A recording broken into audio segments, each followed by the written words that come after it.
All right. Who here is good at geography? Geography, all right. Who would struggle to find Turkey on a world map? Put up your hand. Yes. What about Cambodia? Yes, got a few of you. All right. What about history? Who hated history at school? Oh, lots of you. All right. Who's not sure when World War I started? Well, you all know when World War I started. It's impressive. When did it start, Jono? Hey? Oh, well done. Is he? Oh, okay, I didn't know that. I was picking on you, it didn't work. All right. So who has no idea when the War of American Independence was? I was just thinking it. All right. I think many people struggle with places and names and dates. And so when you come to the Old Testament, it's full of names and places and lists. And sometimes it's not even in chronological order. And it just gets really confusing. And so they switch off and say, this Old Testament is simply too hard and I cannot relate. It's a bit like that messy cupboard I talked about last week that desperately, we all have one of these in our house, that desperately needs some containers and some organization to bring some order to it. And so that's what we're going to do today. This is going to be a bit stretching because we're going to look at geography and history today. So I'm going to work really hard to keep you awake. But to make sense of the Old Testament, you need to remember 5 names and 3 areas. Okay? 5 names and 3 areas, and a bonus 7 eras of time. Okay? That's what you need to remember to make sense of the Old Testament. Now, Roz regularly thinks that I'm going a bit senile. The latest was when I forgot to put the slow cooker on, despite the fact, because I work at home on a Wednesday, and as she left, she said, now put the slow cooker on, and the slow cooker in our household sits right beside the coffee jug, okay, right beside it. And so I worked on my sermon all day. I made 2 cups of coffee, I had lunch, and I did not turn on the slow cooker at all. So, which meant I was in some strife. So anyway, I was going to the doctor about something else, and so I did one of those mini mocker tests. These are little tests that you do, and they make you do these different things. And one of them is you've got to remember this address. So it's like Bill Smith, 73, something street or crescent, and then there's an area, and then there is the place. So it's 7 sort of things you've got to remember. And then 10 minutes later, they ask you again what the address is. Okay? Now, I passed with flying colours. I'm not going senile. And it was a very good sermon. I just have to say, I was focusing on the sermon, not the slow cooker. But anyway, so at the end of the message today, we're going to have a mini mocker test. All right. And if you fail, you need to go and see your GP. Because you might be losing it, all right? So you've got to remember 8 things. 8 things. Can you do it? The 7 is a bonus, 3 and 5. I can see Paul counting. Are you worried? 3 and 5 is 8, and the 7 is a bonus. Okay, I expect the bonus from you, Paul. All right? All right. We're going to start with the bonus section today. You can basically sort of split the Old Testament into 7 eras. 7 sort of eras. The first is the patriarchal period, and that is basically Genesis. You've got Adam and Eve, you've got Eden, Garden of Eden, you've got Noah, Abraham, Isaac, Jacob, Joseph. So that's called the patriarchal era. Then you have the Exodus. Yeah, you can leave it up there. Exodus, that's basically the book of Exodus. Leaving Egypt. Then you've got conquest and settlement. So this is the books of Leviticus, Deuteronomy, Joshua, Judges, and some of Samuel. Then you've got United Kingdom. That's Samuel and the Kings and Chronicles. Then you've got the divided kingdom, Judah and Israel, and there's a whole lot of names there. We'll come back to that. Then you've got exile, which is sort of Jeremiah, Ezekiel, Daniel, and then you've got the return, Nehemiah, Ezra, Second Temple, Judaism. So that's the 7 eras. The whole of the Old Testament fits into those 7 eras. That's the bonus section. Right, come to the real test. You've got 5 names that you need to remember. 5 names, that's all. You can do that.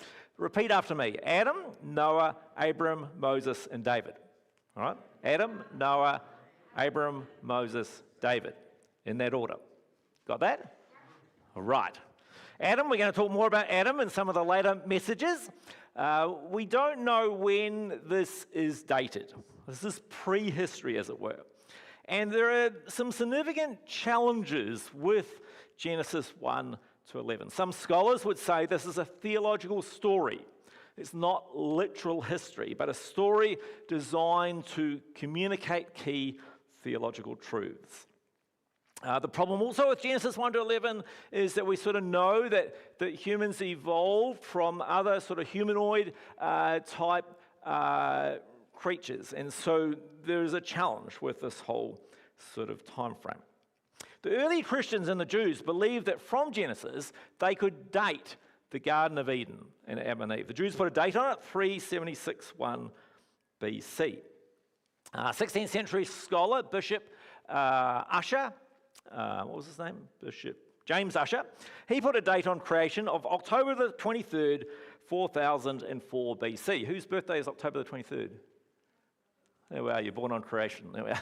So, now, if you take the notes, it's 4004 BC, he dated it. I had to get, Shane went through every copy, there's an extra naught in there, so he's crossed it out. So if you look at the notes, there's an extra naught there. It's 4004 BC.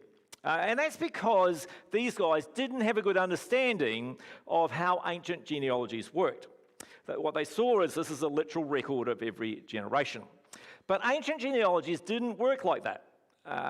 Genealogies were a way of locating people and places, and you could quote different genealogies depending on the purpose of why you were recording them. And the classic example is beginning of the Gospels of Matthew and Luke, where you have 2 genealogies of Jesus that are not the same.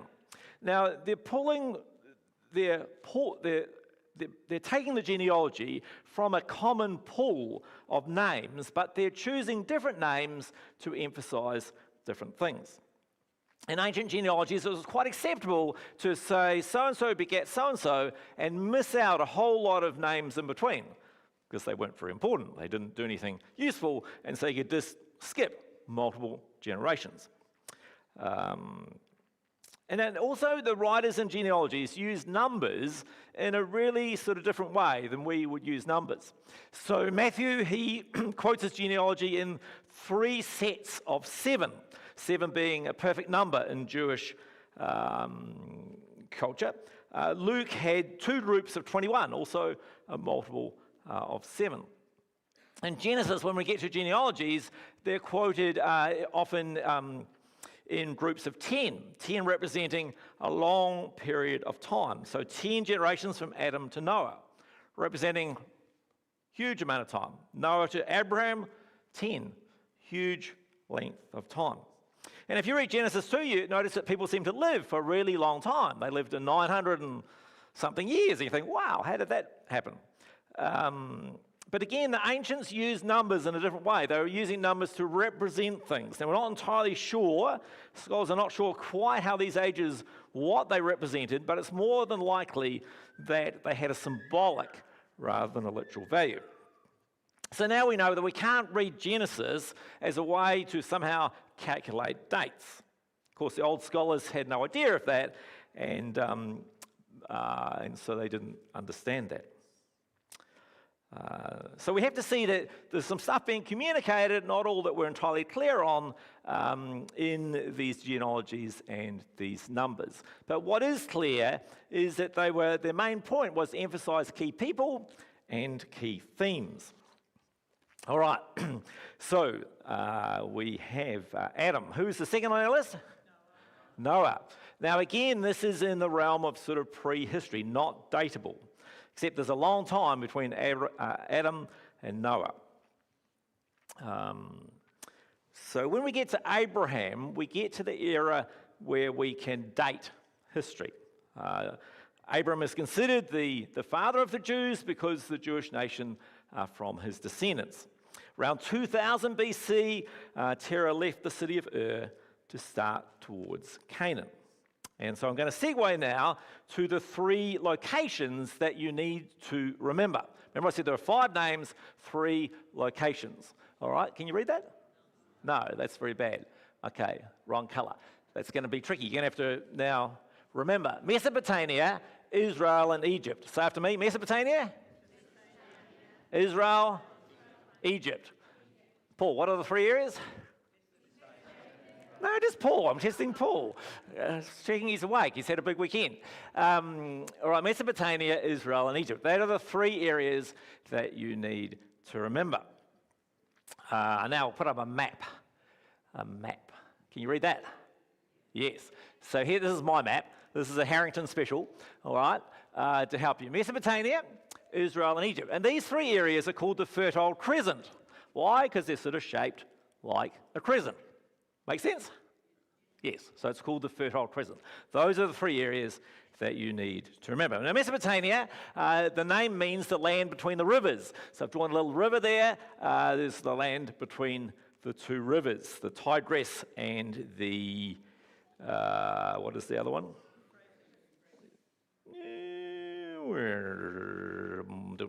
I've lost it.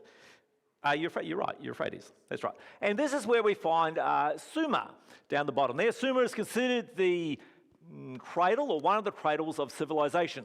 This is where the first writing has been discovered, around 3,000 or 4,000 BC. We've got urban development, we've got science being developed around here. And this is where the Bible begins. And this area, Mesopotamia, is where Adam and Eve were placed in the garden.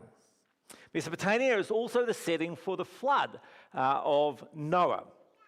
It's between these 2 rivers were a very low-lying plains that often experience severe floods, which we'll talk more about later. This is also the setting of the Ararat Mountains. And in this city, in this Mesopotamia, this area, we have the city of Ur. Very unfortunate name, Ur. And this is where Abram came from. This is his home. So now what happened is Abram followed this sort of highway up to Haran, up the top there, which is the 2nd major city in the region. And then eventually he heads down to Israel.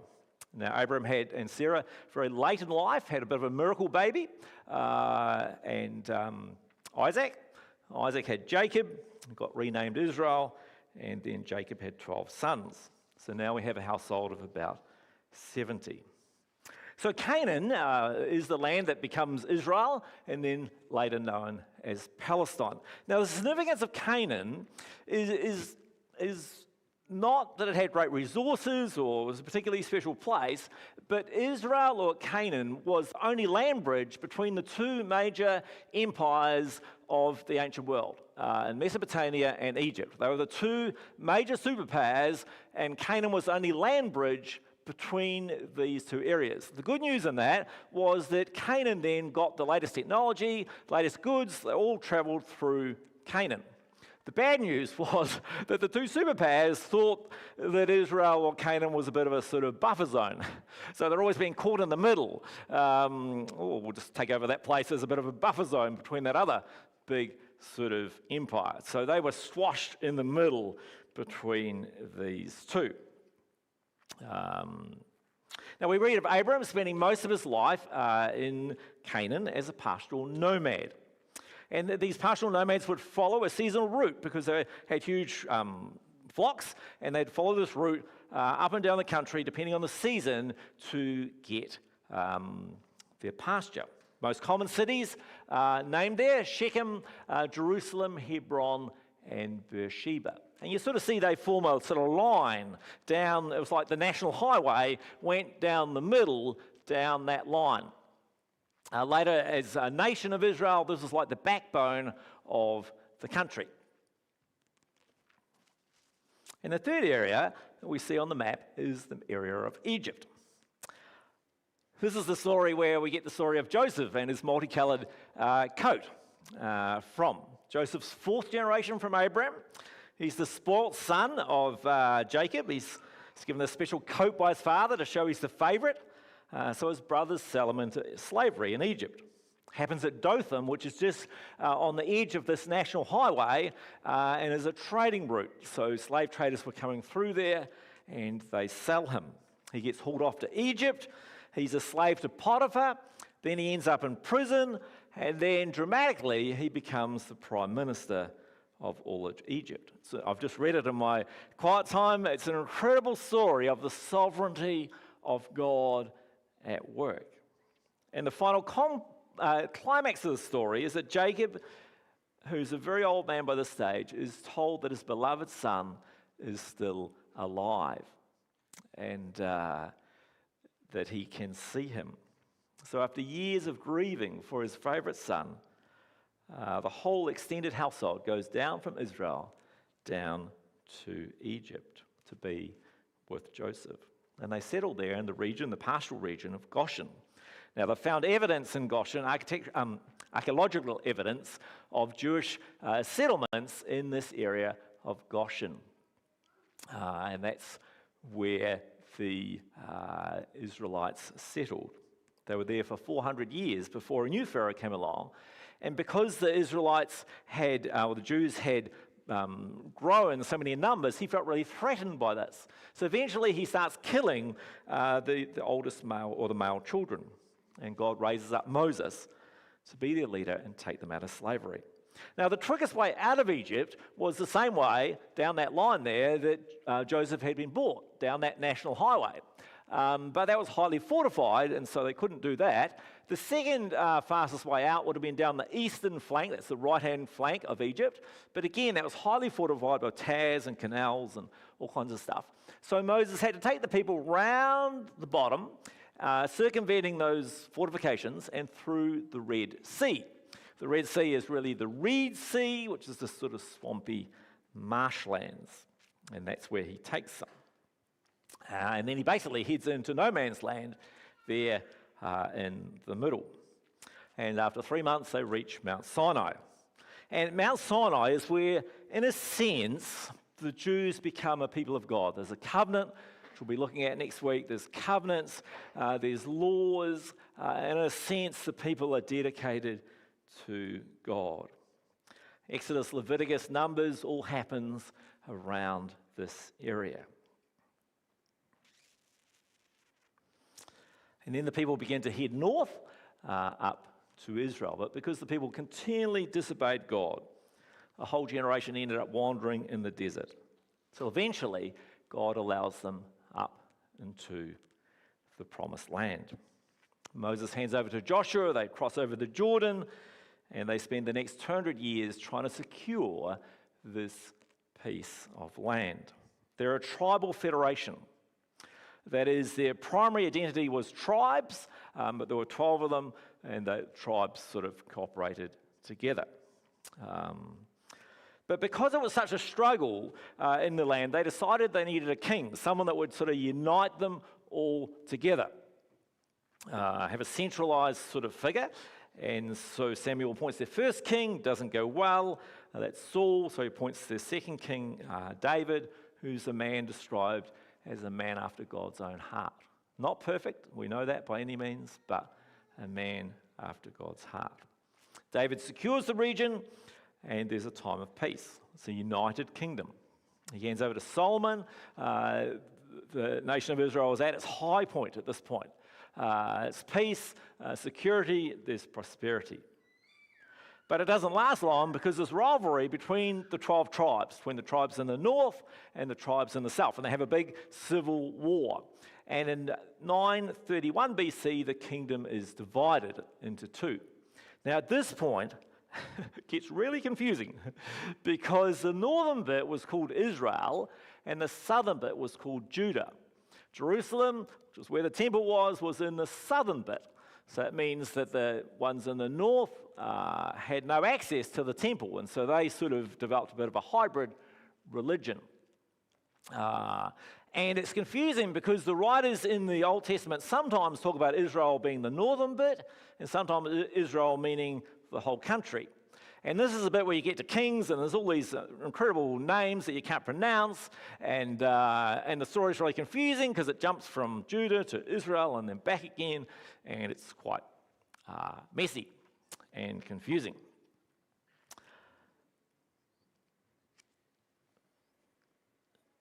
It's where we come to the next bit, the next era, which is exile. What happens is the Assyrians, who become the sort of major empire, Israel goes away from God, and the Assyrians come and cart them all off to Israel. So the 10 tribes end up in the capital, they end up in Assyria. Now these 10 tribes never return home. They never come back. They're lost, as it were. 130 years later, the southern kingdom, Judah, suffers the same fate after the prophets continually warn them. The covenant curse is enacted, and Nebuchadnezzar takes Judah away. But this time, because it's 130 years later, the Assyrian Empire has been taken over by the Babylonian Empire, and Judah is dragged off. So this is back to where it all started, back to Adam and Eve, back to the Garden of Eden. So they all return, we end up back in Mesopotamia. The Judah living in a foreign land. 538 BC, the Jews are released to go home from Babylon. Now, most Jews don't actually go. They've actually settled. They don't want to go back to their homeland. They say, no, we're staying here. But a small number go back. And they build a new temple. It's a pathetic sort of temple compared with the grand one that David built, but they build a new temple. And they gather and focus around Jerusalem. That's the last period of the Old Testament. It's the second temple, and we have Judaism. And it's into this period, after 400 years of what's called the silent period between the Old Testament and the New Testament, that Jesus is born. All right. We'll take that map off.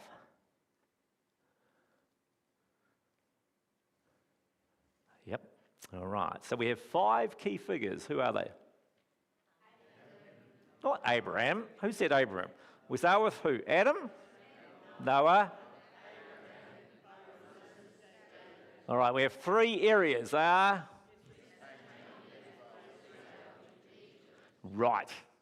Good. All right. So, Adam lived in Mesopotamia. Noah lived in? Abraham started in? And he ended up in? Israel. Abraham's descendants ended up in? Egypt. That's right. This era is called the patriarchal era. Right. Moses took the people out of and into Israel. That is called the Exodus. Right. David ruled over Israel, United Kingdom, yes. That's the era that's called. Israel ended up in 2 bits. The southern bit was called? Yes. Southern bit's called Judah. Northern bit is called Israel. That is called the divided, not the united, the divided kingdom. Israel ended up back in Mesopotamia, and they never came back. Judah ended up back in? That's right. That is called the exile. Judah returned to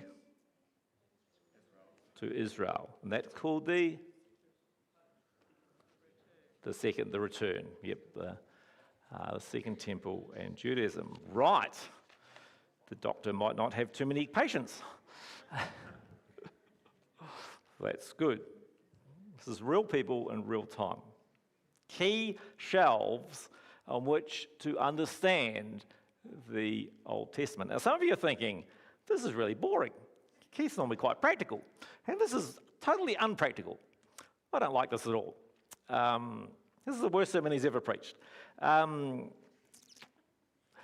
So it's sort of like there's some basic info that you have to know in order to make sense of the Old Testament. And this is what we've done today. It's the basic sort of building blocks, a bit like whether you, whatever you're into, whatever sport or hobby or interest, there's some basic info that you sort of got to know. And once you know that, you can sort of make sense of everything else. But I just want to say a couple of points about this. First of all, this is our story. It's not someone else's story. This is our story. Because the Bible, we said last week, is God's desire to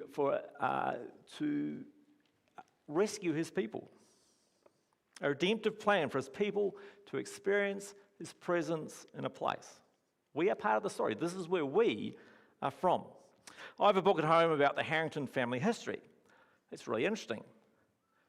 If you're a Harrington. It's of no interest whatsoever to anyone else except the Harringtons. If you're not a Harrington, this is boring as heck. Why? Because it's not your story. The Old Testament is our story.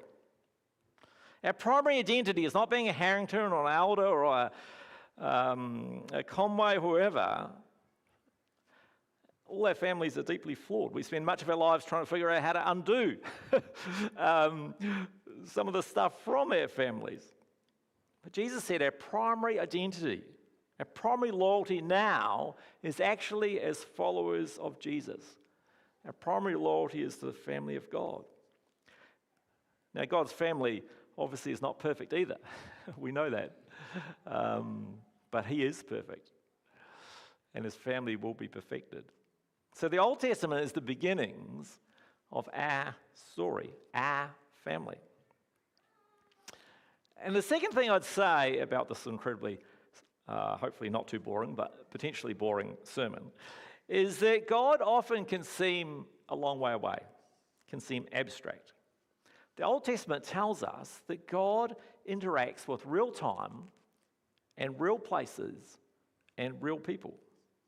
God is intimately connected to the physical reality of the world we live in. This is his world and his creation. And God interacts with that physical reality. I think sometimes we forget that. We see the spiritual realm as sort of up there in the ether somewhere. It's all sort of very vague. But here we read of God working in and through the realities of our fallen world. But he is sovereign, and we see him overseeing kings and tyrants and trivial events. There's incredible trivial events, and yet we see God at work in them. And natural events like earthquakes and disasters, we see God at work in our physical reality in all these things. We see God working out his purposes over thousands and thousands of years. And what that should do is give us a confidence. So we look around the world today and we see natural events. We see dictators. We see world leaders acting with impunity. And we should know that God is still at work in these things. And God is still working out his redemptive plan for a people and a place where we can enjoy his presence. That is his plan. A people and a place where we can enjoy his presence. Well, I got told I didn't ask any questions last week, so I'm going to open up to questions of this week. So you can ask questions about last week or this week.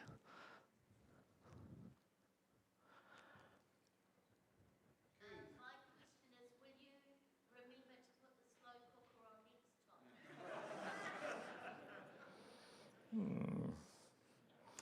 time? I can't guarantee that because I have a history of these things. But possibly. I'm not promising. I'm sure it was a good sermon, though. On my Wednesday, yes. There's another question somewhere. Yes.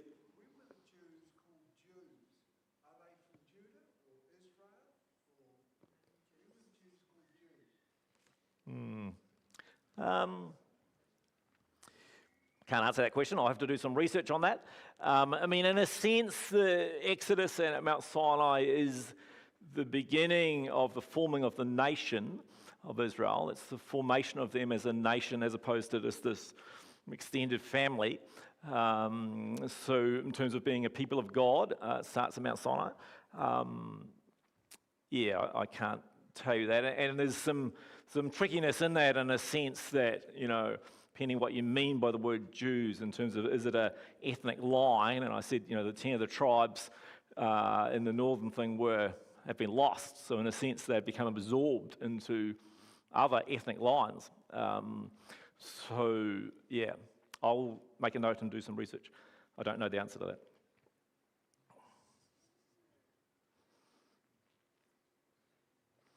Remind me if I don't get back to you, because I might forget. Yeah, that's right, yeah. Yes, Tom. As a lover of history, Yes. what's the difference between the literal word of the Bible and the figurative? You talked about Noah's Ark, Yep. and there are some amazing things that talk about the reality of what possibly Noah's Ark was, and you Yep. said it very clearly, Yep. which goes along the line of the change of an ice age, etc., etc. So how do you talk to a person, well, did Noah's Ark cross over the top of Mount Cook? Yeah. Yep. Or was it the known world as we know it? Yep. Literal and figurative. Yep. So the scriptures say in Genesis that the whole world was covered with a flood. Some Christians say that's what happened. That appears unlikely. There's some physical reasons why that would be very difficult to do, just from a physical state of the world point of view.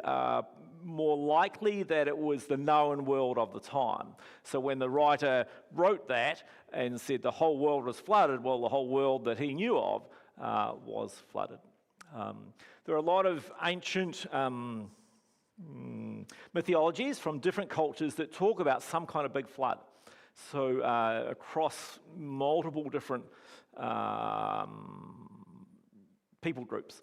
It would appear there's some event in prehistory that was some incredibly devastating flood that got, built into ancient mythologies. When people say, well, tell me about this part of the Bible as literal. Yeah. How do you explain the literal versus? Yep. Well, I think scholars would say that Genesis 1 to 11 is written in a different style. First of all, we're talking about sort of prehistory, so we're pretty vague, not only from a biblical point of view, but just from a natural science point of view. We're pretty vague about the world that existed pre-4,000 years. Like, we don't have much. We're putting together scraps to try and figure that out, but we don't actually know too much about realities of civilizations and people pre sort of 3,000 or 4,000 BC. And so that whole prehistory era is, vague, and they keep changing their mind. They come up with a new discovery, and it's like, oops, we got that wrong. Must be this. Some scholars will say it's clearly understood in a different style.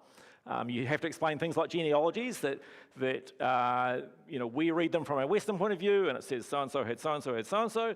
That's what happened. But that's not how the ancients understood genealogies. It's not how they used them. So it is literal in the sense, but we always have to interpret the Bible based on how was it understood by its readers. That's the first sort of basic law of scriptural interpretation. So that's what it says literally. However, that's not how the ancients understood a genealogy.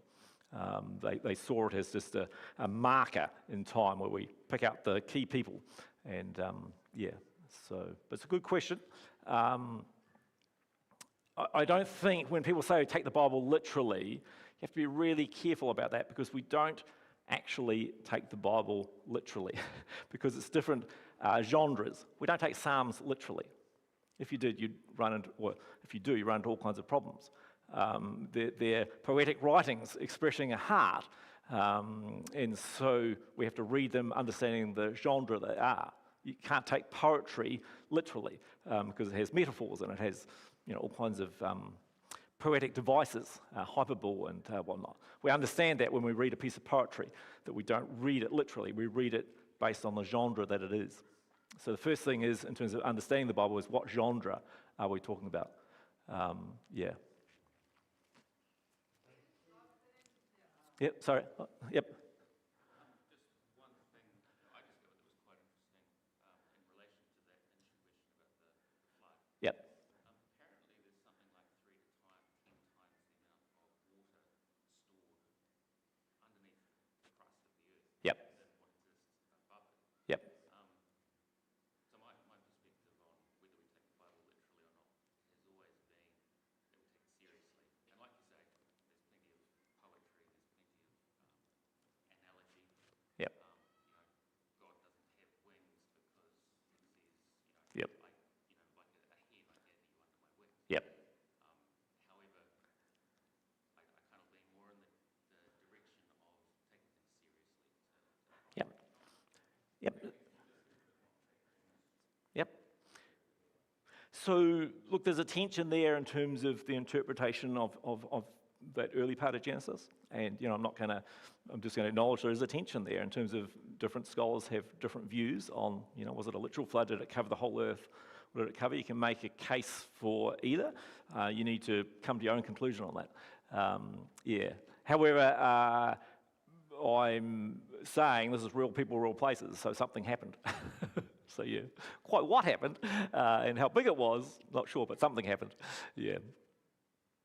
Yes, Paul. So you often say different scholars say Yep. this or scholars say that. Yep. So I just want maybe you could explain how you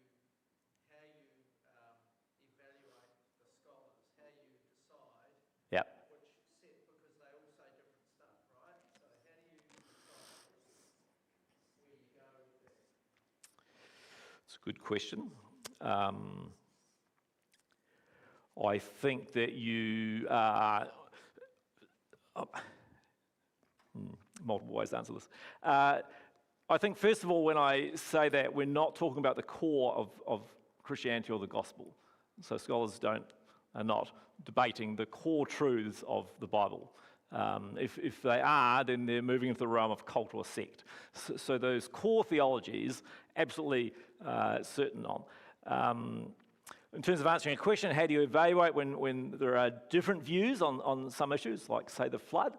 I think you just read and come, in the end, come to your own conclusion. It doesn't affect, reality is whatever happened with Noah, it doesn't affect your day-to-day walk, and it doesn't affect how you live your life. So you come to your own conclusion, and you might change your mind.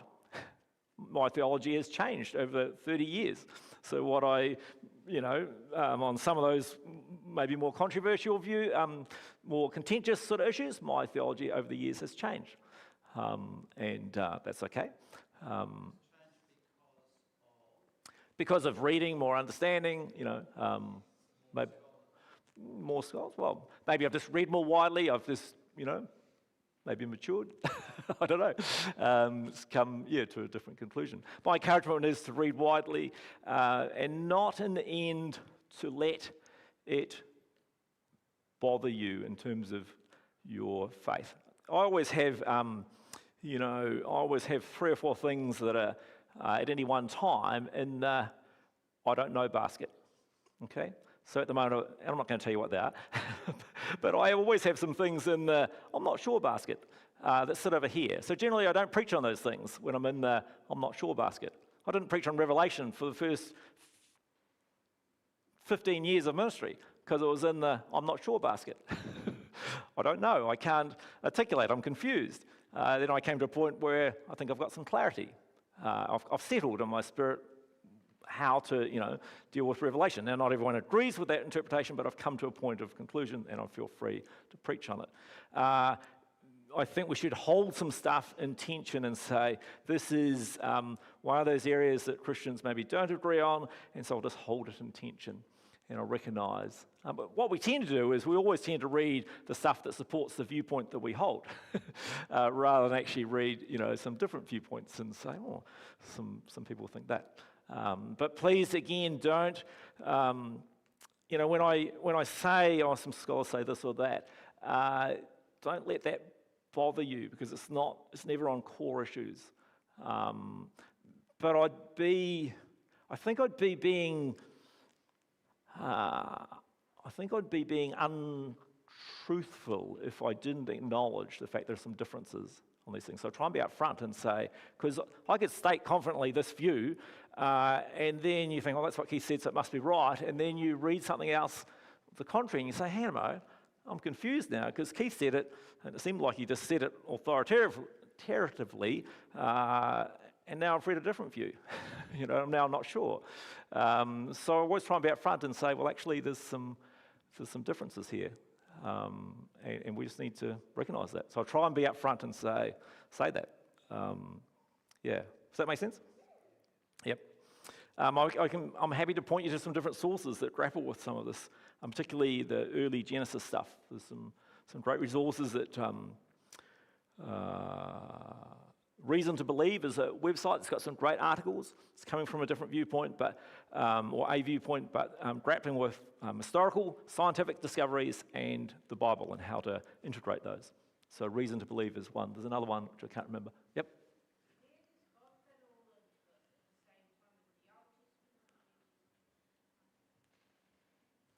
Where does God fit into it all?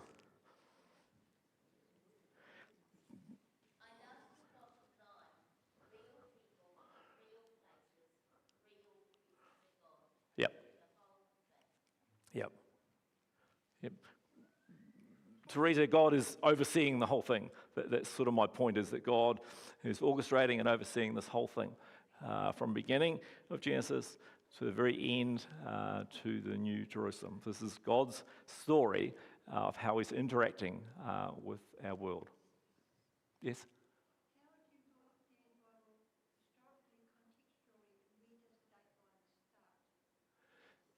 So the earliest dating that we can be relatively confident on, as I said, was Abraham. So from Abraham on, we're getting into the realm that we can date and line up potentially with archaeological evidence.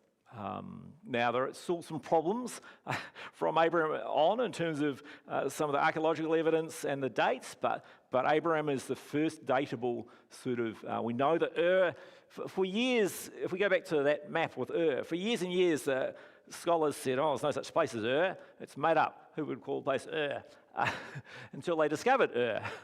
Whoops, maybe it was right after all. There is a place called Ur. They're continually finding discoveries, and sometimes those discoveries support what the Bible says, sometimes they not so much, they force biblical scholars to say, actually, maybe we've interpreted some of the Bible wrong.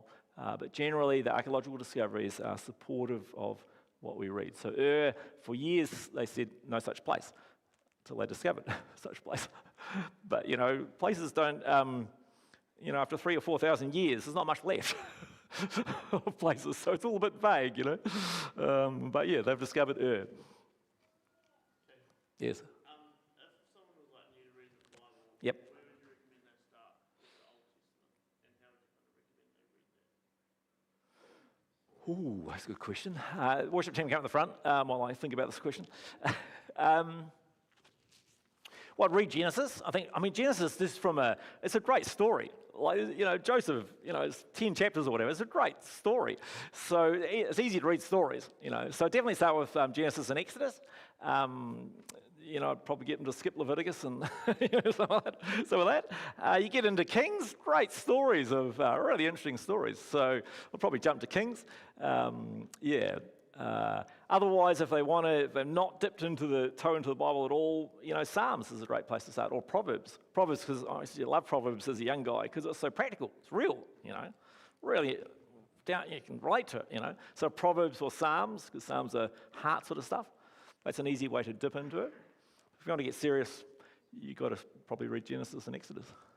So, yeah. Cool. Yes. Oh, yes, you did have your hand up before. Yeah, my question is, do you think Israel, God will call all his land? When you look at the war now, Yeah. and Hamas, and the world is, violent because of this piece of land. Do you think God will get all his land back when Jesus comes back? Yes, it's about time the worship team played.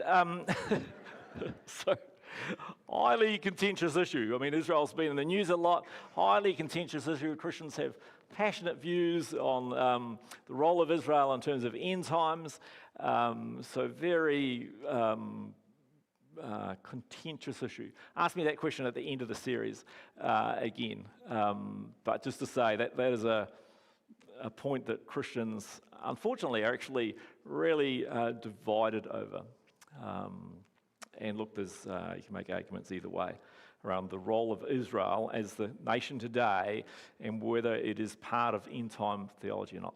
I hold a view on that. If you'd listened to my series on Revelation, you'd probably figured out my view on that. But look, I recognise other people have different views and hold them very passionately. Let's move to some worship. Okay.